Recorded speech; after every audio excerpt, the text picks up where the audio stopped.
সকাল বন্ধুরা, তোমরা সবাই কেমন আছো? আশা করছি তোমরা সবাই খুব ভালো আছো।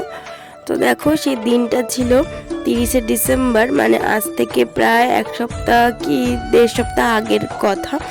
আর হচ্ছে অনেকটাই পুরনো ভিডিও, মানে আগের বছরে লাস্টের দিকের একদম। তো এই ভিডিওটা কিন্তু আমার গ্যালারিতেই ছিল, কিন্তু ছেড়ে ওঠা হয়নি। আর এই যে তোমরা হয়তো আমার গলার ভয়েস শুনে বুঝতেই পারছো যে আমার কতটা ঠান্ডা লেগে গেছে, গলার অবস্থা একদমই খারাপ।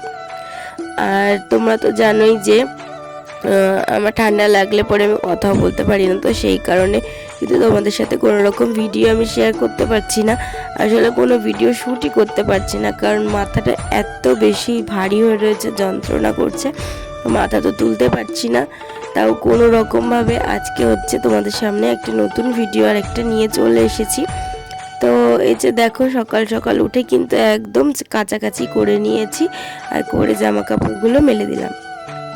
তো ঘরে এসে গেছি, আর দেখো রুটি করে দিয়েছিল মা, পালং শাক ছিল, ধনে পাতার চাটনি ওটা, আর এই যে ফুলকপি আলুর তরকারি।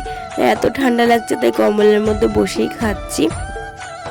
তো একদম ডাইরেক্ট দুপুরের খাওয়া দাওয়ায় চলে এসেছি, আর কিছু সেরকম সেদিনকে শ্যুট করা হয়নি। এই দেখো ভাত নিয়েছি, এখানে একটা ডিম সেদ্ধ, আর এই যে পালং শাক আর ফুলকপি।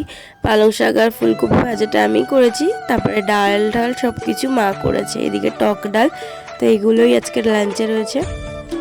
তো রাত্রিবেলা সেদিনকে চলে গেছিলাম একটা নিমন্ত্রণ বাড়িতে, কালী পুজো। তোমরা সবাই জানো যে ডিসেম্বর মাসে হচ্ছে অমাবস্যায় কালী পুজো হয়েই থাকে। তো সেখানেই চলে গেছিলাম, আমাদের পাশেই এক দিদি বাড়িতে নিমন্ত্রণ ছিল। দেখো কত সুন্দর লাইট দিয়ে সাজিয়েছে, বাইরের দিকটা হচ্ছে লাভ লাভ টাইপের, খুব সুন্দর লাগছে। চলো তোমাদেরকে এবার মায়ের প্রতিমাটা দেখিয়ে নিয়ে আসি। তো দেখো এই যে এখন চলে এসেছি ভিতরে, আর দেখো এখানে মায়ের মূর্তিটা কত সুন্দর হয়েছে। মায়ের মুখটা এত বছর ধরে তো পুজো হয়, অনেক বছরের পুজো এটা পারিবারিক, তো এই বছর যেন বেশি সুন্দর হয়েছে মায়ের মুখটা। তো এই যে কি সুন্দর করে সাজিয়েছে দেখো, আর হচ্ছে চারদিকটাও কিন্তু খুব সুন্দর করে সাজিয়েছে, প্যান্ডেলটা খুব সুন্দর করেছে। আর এই যে দেখো, তোমাদেরকে দেখাচ্ছিলাম যে কি সুন্দর করে প্যান্ডেলটা ডেকোরেটটা করেছে, এখানে ফুল দিয়ে সাজানো রয়েছে।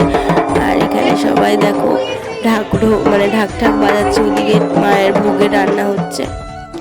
তো ওদিকে কিছুক্ষণ দাঁড়িয়ে এখন দেখো চলে এসেছি সোজা খাওয়ার টেবিলে। তো এইখানে ও হচ্ছে তোমাদের দাদাভাই ভিডিও ক্যামেরাটা ধরে দিয়েছে, আর এখানে দেখো আমরা বসে পড়েছি খাওয়া দাওয়া করতে। তো যেহেতু পাশেই, তো সেই জন্য সেরকমভাবে কিছু সাজিনি, নর্মাল একটা জামা পরে, আর জানোই তো শীতকালে কিছু পরতে তো হয় না, শীতকালে সোয়েটার পরলেই সব। তো এই দেখো এখন খেতে বসে পড়েছি সবাই মিলে, আর এই যে আমার ভাই দেখো সবাইকে খাবার দিচ্ছে এখানে। আর ক্যামেরা দেখে দেখো কত অ্যাক্টিং ওর।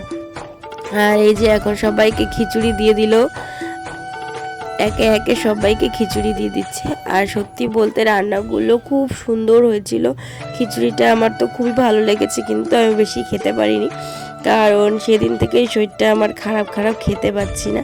আর এখানে দেখো কি হাসাহাসি করছি, আমরা গল্প করছি।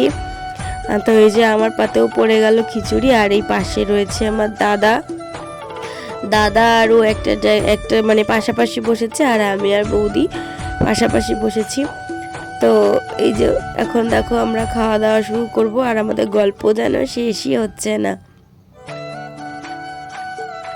তো এই যে দেখো পাতে পড়ে গেছে খিচুড়ি, আর এখন দিয়ে দিল আলুর দম।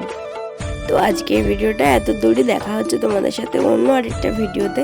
এরপরে বাড়ি আসার পরে কিছু শ্যুট করা হয়নি, তাই জন্য শেয়ার করতে পারলাম না। তো সবাই ভালো থেকো, সুস্থ থেকো, সাবধানে থেকো, আর আমার ভিডিওটা ভালো লাগলে লাইক করে